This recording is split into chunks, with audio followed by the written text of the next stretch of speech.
அன்பின் வணக்கம்.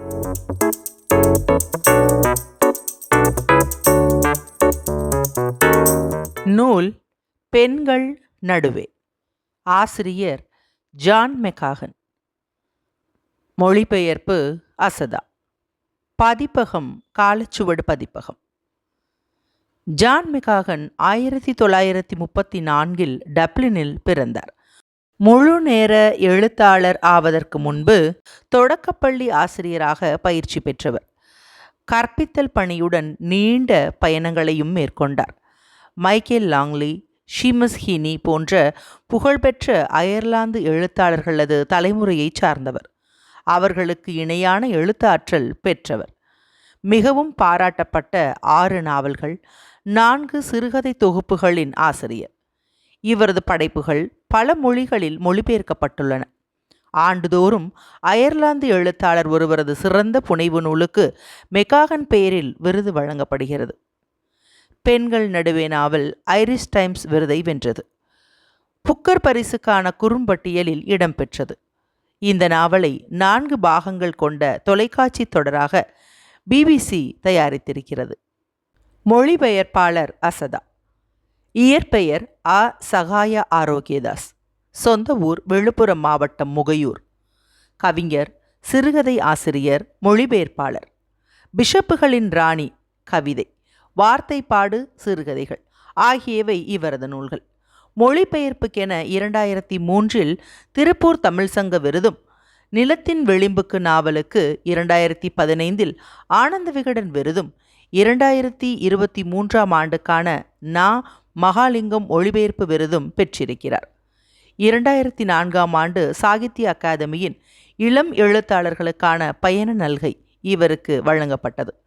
ஆங்கிலத்தில் முதுகலை பட்டம் பெற்ற இவர் பள்ளி ஆசிரியராக பணிபுரிகிறார். ரொம்ப நாள் கழித்து நம்ம இன்னைக்கு ஒரு நல்ல புத்தகத்தை பற்றி பார்க்க போகிறோம். நான் இடையில் ஒரு பெரிய இடைவெளி புத்தகங்களை பற்றி பேசுகிறதுல தேன்கூட்டில், அந்த இடைவெளிக்கு பிறகு இன்றைக்கி நம்ம சந்திக்கிறோம்.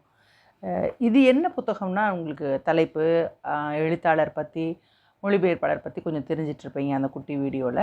இப்போ நம்ம இதை பற்றி விரிவாக பேசலாம். ஜான் மெக்காகன் எழுதின பெண்கள் நடுவே அப்படின்னு சொல்லக்கூடிய ஒரு ஐரிஷ் நாவல் தமிழில் அசதா மொழிபெயர்த்திருக்கிறார். நம்ம ஒருத்தராக பார்க்குறதுக்கு முன்னாடி இந்த கதை என்ன அப்படிங்கிறத முதல்ல தெரிஞ்சுக்கிட்டோன்னா, இந்த புத்தகத்தை பற்றி, ஏன் இந்த புத்தகம் எழுதப்பட்டது, எந்த காலத்தில் எழுதப்பட்டது, எல்லாமே பொருத்தமாக இருக்கும். கதை என்ன அப்படின்னா, ரொம்ப கொஞ்சமான கேரக்டர்ஸ் தான், நிறைய கேரக்டர்ஸ்லாம் கிடையாது. மோரன் அப்படின்றவர் இருக்கார். அவர் ஒரு அப்பா, அவருக்கு மனைவி கிடையாது. அவருக்கான 5 குழந்தைங்க இருக்காங்க. முதல் குழந்தை அதாவது பெரியவங்களாயிட்டாங்க இப்போது. லூக்கா அப்படிங்கிறது முதல் பையன். அவன் கோச்சிட்டு வீட்டை விட்டு போயிட்டான். அப்பாவை கடைசி வரைக்கும் பார்க்க வரமாட்டேன் அப்படின்னு அடம் பிடிக்கிற ஒருத்தனாக இருக்கிறான். அதுக்கடுத்து 3 பொண்ணுங்க இருக்கிறாங்க.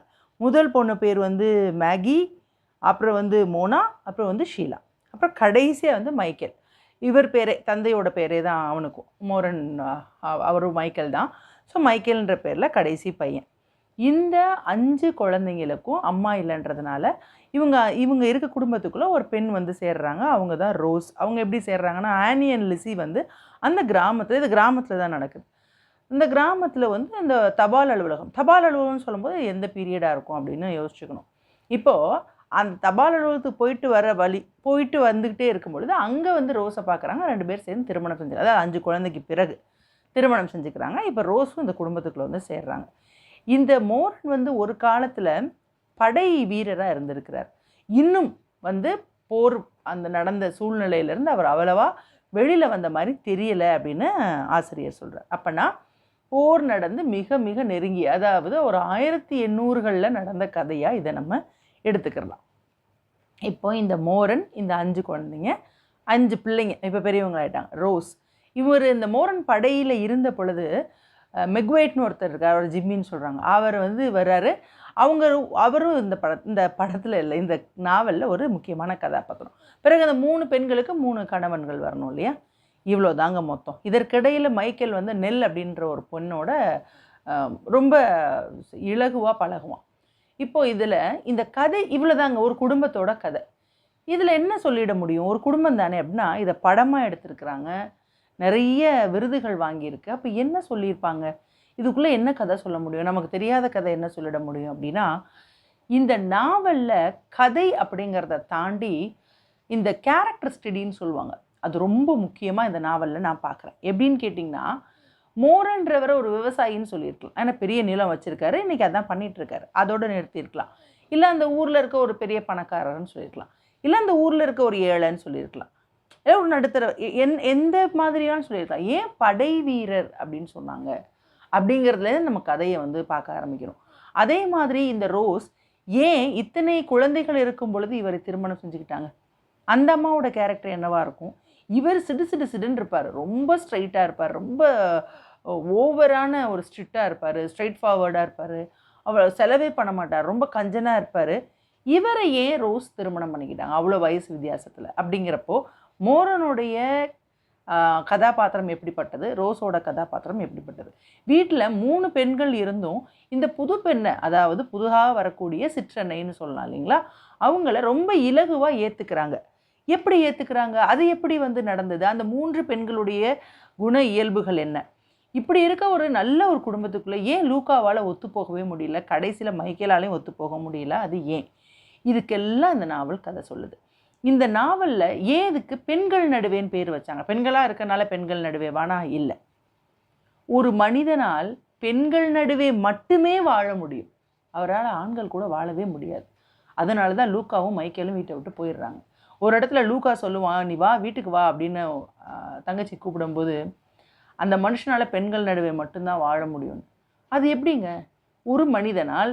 இப்போ நம்மளாம் சொல்கிறோம், சும்மா விளையாட்டுக்கு சொல்லுவாங்க, பொண்ணுங்களோடு இருக்கவே முடியாது அப்படின்னு புலம்புற ஆண்கள் அதிகமாக இருக்கும் இந்த காலகட்டத்தில் பெண்கள் நடுவே மட்டுமே வாழக்கூடிய ஒரு ஆணாக அவர் இருக்கிறார். அது எப்படி சாத்தியமாயிற்று? அதன் மூலமாக நாவலாசிரியர் என்ன சொல்ல வர? இன்னொரு முக்கியமான விஷயம், இதை ஏன் பெண்கள் மையப்படுத்தி எழுதப்பட்டுச்சு? அப்போ அந்த காலத்தில் பெண்கள் ஆதிக்கம் உயர்ந்திருந்துச்சானா? இல்லை, ஆண்கள் ஆதிக்கம் உயர்ந்திருந்தது. அதனால் அந்த காலகட்டத்தில் இப்படி ஒரு நாவல் எழுதப்பட்டது. நான் பின்னாடி இருக்கக்கூடிய பின்னட்டை, அதோட இந்த புத்தகத்தை பற்றின குறிப்பு, அதை படிக்கிறேன் பாருங்கள். அதுலேயே உங்களுக்கு இந்த கதையை ஏன் எழுதினாங்க அப்படின்னு புரியும். ஜான் ஏன் இந்த கதையை வந்து நமக்கு கொடுத்தாருன்னா, குடும்பத்தை மையப்படுத்திய இந்த நாவல் கடந்த நூற்றாண்டின் நடுப்பகுதியை சேர்ந்த அயர்லாந்து சமூகத்தை பிரதிபலிக்கிறது. கண்டிப்பும் சிடுசிடுப்பும் கொண்ட மைக்கேல் மோரன் அயர்லாந்தின் குடும்பங்களில் அப்போது இயல்பாக நிலவிய ஆணாதிக்க போக்கின்படியே செயலாற்றுகிறார். அவருடைய ஒவ்வொரு சின்ன சின்ன விஷயத்திலையும் அவருடைய ஆதிக்கம் இருக்கும். அவர் ஆணாக இருக்கிறதுனால அது ஆணாதிக்கமா, இல்லை அதுதான் ஆணாதிக்கமா அப்படிங்கிற கேள்வியை தெளிவாக புரிஞ்சுக்கிட்டு, அந்த கண்டென்ட்டை புரிஞ்சுட்டு நீங்கள் இந்த நாவலை வந்து வாசிக்கணும். அவர் எவ்வளவு தூரம் ஆதிக்கம் செலுத்துவார் என்றால், அது மைக்கேலாக இருந்தாலும் சரி, அதாவது ஆணாக இருந்தாலும் சரி, பெண்ணாக இருந்தாலும் சரி, என்னுடைய கை ஓங்கி இருக்க வேண்டும். மனைவியாக இருந்தாலும், பிள்ளைகளாக இருந்தாலும், மகனாக இருந்தாலும், பக்கத்து வீட்டுக்காரவங்களாக இருந்தாலும், தபால் அலுவலகத்தில் பார்க்குறவங்களா இருந்தாலும், யாராக இருந்தாலும் சரி, நான் சொல்கிறது தான் சரி, எனக்கு தான் தெரியும், நான் தான் செய்வேன், என்னுடைய செயல்கள் சரியாகத்தான் இருக்கும் இப்படின்னு சொல்லக்கூடிய ஒரு ஆள். இப்படின்னு சொல்லக்கூடிய ஆள் பெண்கள் நடுவே மட்டும் வாழ்கிறாருன்னா, அந்த காலத்தில் பெண்கள் எவ்வளவு தூரம் பொறுத்து போகிறவங்களா, அடங்கி போகிறவங்களா, ஒத்து போகிறவங்களா இருந்திருக்கணும் அப்படிங்கிறத தான் இந்த நாவலுக்குள்ளேருந்து நம்ம தெரிஞ்சுக்கணும். இப்படி இருக்கக்கூடிய மனிதன், அவரது பார்வைகளும் முடிவுகளும் வீட்டில் இருக்கும் பெண்களை பாதிக்கின்றன. எப்படி பாதிக்குது அப்படின்னா, இதை தான் செய்யணும். அவர் இப்போ ஒரு பெண் வந்து ஒரு ஆணை வந்து விரும்புவா, அவர்கிட்ட சொல்ல பயமாக இருக்கும். சொன்னால் என்ன ஆகுமோ, ஏது நடக்குமோ. சரி, இது பெண் குழந்தை அப்படிங்கிறதுனால அவர் ஒரு பெண்ணை திருமணம் செஞ்சுட்டு வந்தார் பார்த்தீங்களா, ரோஸ். அவங்க பேர் வந்து முழு பேர் வந்து ரோஸ் பிராடி. எங்கேருந்து வந்திருப்பாங்கன்னா கிளாஸ்கோலேருந்து வந்திருப்பாங்க. அவங்க எப்படின்னா, அவங்களும் விரும்பி தான் வந்தாங்க. ஆனால் 2 வார்த்தைக்கு மேலே 3ஆவது வார்த்தை அவர்கிட்ட சொல்கிறதுக்கு அவங்களுக்கு பயமாக இருக்கும். அதுக்கு மேலே அவங்க என்ன செஞ்சுருவாங்கன்னா, 2-3 தடவை அந்த நாவல் அழகாக சொல்லியிருப்பாங்க, மௌனத்தை கையில் எடுத்துருவாங்க. மௌனம் என்பது மிகப்பெரிய ஆயுதம் இல்லையா? ஒரு பெரிய பிரச்சனை வரும் பொழுது வாயை மூடிட்டு போய் ரூமில் படுத்துடுவாங்க. பிரார்த்தனை சொல்கிறது கூட வரமாட்டாங்க. அப்போ தான் இவருக்கு அந்த பயம், ஆஹா நம்ம ஏதோ தப்பு பண்ணிட்டோமோ அப்படிங்கிற ஒரு குற்ற உணர்ச்சிக்கே அவரை வந்து அந்த மௌனம் மட்டுமே உள்ளாக்கக்கூடியதாக இது 2-3 முறை இந்த நாவலில் சொல்லப்படுது. இப்போ பெண்களை பாதிக்குது. கால மாற்றத்தில் அயர்லாந்து சமூகத்தில் ஆணாதிக்கத்தின் பிடி தளர்கிறது. இந்த மாற்றத்தின் தாக்கம் மோரனின் குடும்பத்திலும் பிரதிபலிக்கிறது. எப்படி அப்படின்னா, ஸ்ட்ரைட்டாக இதெல்லாம் மாறிடுச்சு அதனால் அப்படி இருக்காது. கொஞ்சம் கொஞ்சமாக அவருடைய அதிகாரம் அவர் கையிலிருந்து எப்படி நழுவி அவரை அறியாமலேயே கீழே விழுகிறது அப்படிங்கிறது தான் ரொம்ப ஸ்லோவாக இருக்கும். ரொம்ப நிதானமாக அவர் கையிலிருந்து அந்த அதிகாரம் போயிருச்சுன்னு அவருக்கு நமக்கு தெரியறதுக்கு அப்புறம்தான் அவருக்கே தெரியும். முதல்ல அவருக்கு தானே தெரியணும். ஆனால் நமக்கு படிச்சுட்டு இருக்க நமக்கு புரிஞ்சிடும் அவரோட அதிகாரம் அவர் கையை விட்டு நழுவுகிறதுன்னு. அவருக்கு புரிஞ்சிருக்காது, கடைசி வரைக்கும் புரிஞ்சா இல்லைன்னு தெரியல. ஏன்னா கதையோட ஆரம்பமே அவர் வயதான பிறகு இருக்கிற இடத்துல தான் ஆரம்பித்து பின்னாடி ஃப்ளாஷ்பேக்காக தான் கதை போகும். கடைசியாகவும் அவருடைய மரணத்திற்கு பிறகும் அவருடைய அதிகாரம் செல்லுபடி ஆகிறது அப்படின்ற நம்பிக்கையில் அவர் இருந்தாரா, இல்லை உண்மையாகவே நம்ம அதிகாரம் கையை விட்டு போயிருச்சுன்னு நொந்து அவர் மரணம் அடைஞ்சாரான்றது நீங்கள் படித்து அதிலிருந்து நீங்கள் இந்த ரீட் பிட்வீன் லைன்ஸில் புரிஞ்சுக்கிட்டா தான் உண்டு.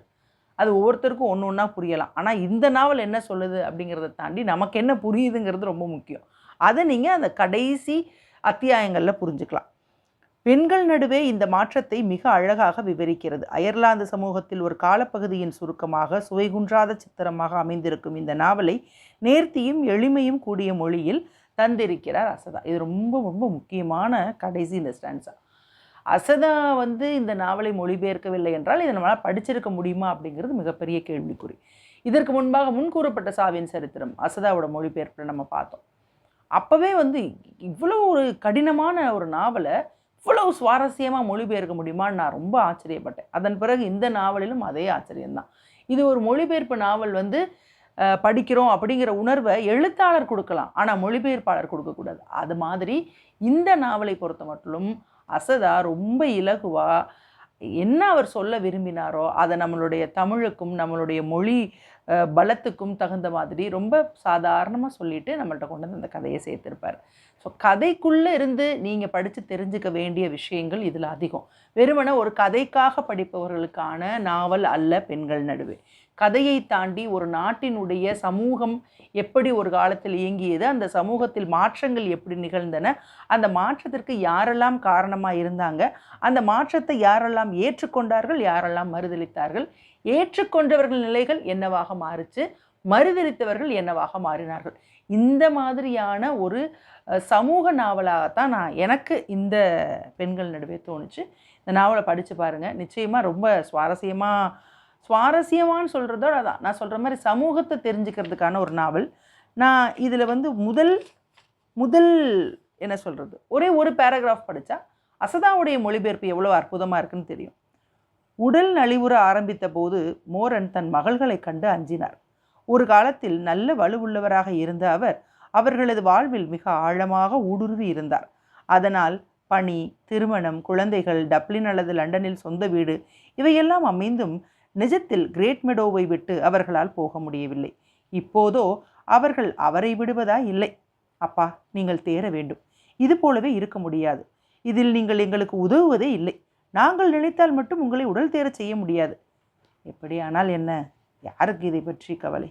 நாங்கள் கவலைப்படுகிறோம், நாங்கள் எல்லோரும் மிகவும் கவலைப்படுகிறோம். அவர்கள் அனைவரும் கிறிஸ்துமஸுக்கு வருவார்கள். அதற்கு பிறகு அவர்களுள் திருமணம் ஆகாதவளான மோனா டப்ளினிலிருந்து ஒவ்வொரு வார இறுதியிலும் வருவாள். இப்படி போகும். ஸோ வாசிப்பதற்கு மிகவும் இலகுவான நாவல், தெரிந்து கொள்ள வேண்டிய ஒரு முக்கியமான நாவல். ஒரு நாட்டினுடைய சமூக நிலைமையை ஒரு குறிப்பிட்ட காலகட்டம் எப்படியாக மாற்றியது என்பதை சொல்லும் ஒரு நாவல். நீங்களும் வாசித்து பாருங்கள். காலச்சூடு ரொம்ப நல்ல தரமான ஒரு புத்தகமாக இதை வெளியிட்டிருக்கிறாங்க. இதோட விலை 350 ரூபாய். பக்கங்கள் அப்படின்னு பார்த்தீங்கன்னா 271 பக்கங்கள். எடுத்திங்கன்னா நிச்சயமாக ஒரு நாள் 2 நாளில் முடிக்க முடியாது. நேரம், பொழுது, உங்களுடைய பொறுமை எல்லாத்தையும் வேண்டும். ஆனாலும் மிக முக்கியமான நாவல் ஜான் மெக்காகன் எழுதிய பெண்கள் நடுவே. வாசிச்சுட்டு உங்களுக்கு எப்படி இருந்தன்ற அனுபவத்தை சொல்லுங்கள். மீண்டும் சந்திப்போம். அன்பின் வணக்கம்.